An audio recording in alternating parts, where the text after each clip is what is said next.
اور اسی خوف کی بنا پر ان ظالموں نے آل محمد صلی اللہ علیہ وسلم پر پانی بند کر دیا تھا۔ سخت گرمی، پیاس کی شدت سے جب یہ لوگ کمزور ہو جائیں گے تو پھر لڑائی شروع کریں گے۔ عمرو بن سعد اپنے لشکر کو جب پوری طرح اتار چکا اور خیمے لگائے گئے تو اس نے مظلوم کربلا حضرت امام حسین رضی اللہ تعالیٰ عنہ سے ملاقات کے لیے قاتل بھیجا۔ آپ نے منظور کیا اور پھر علیحدہ خیمے میں شرافت و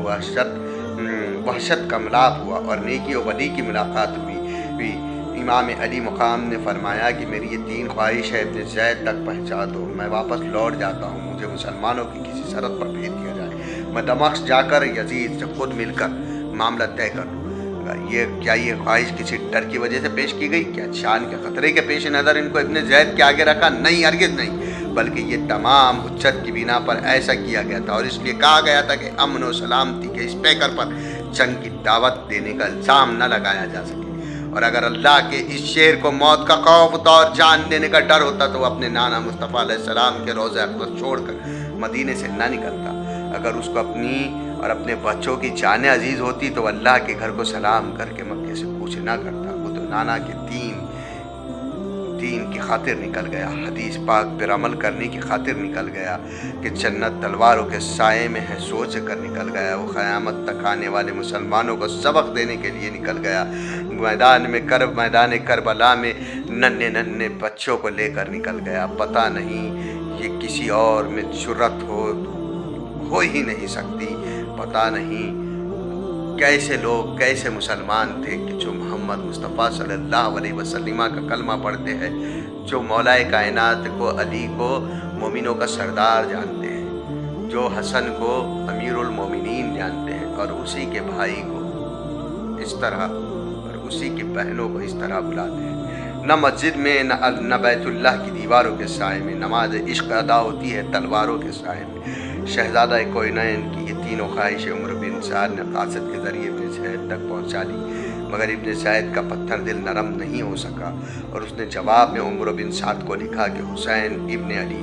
پہلے یزید کی بیعت قبول کرے، پھر دوسرے معاملات پر غور کیا جائے گا۔ تمہیں حسین کا سر لینے کے لیے بھیجا ہے، صلح کرانے کے لیے نہیں۔ اور ابن زید کہنے لگا، خبردار، حسین ابن علی سے اس وقت تک کوئی رعایت نہ کی جائے جب تک وہ یزید کی بیعت قبول نہ کرے۔ اگر تم نے میرا حکم کی نافرمانی کی تو ہر قسم کے انعام اور اکرام سے محروم کر دیے جاؤ گے۔ محرم الاحرام کی 7 تاریخ کو شمر بن روشن ابن زیاد کا دوسرا حکم لے کر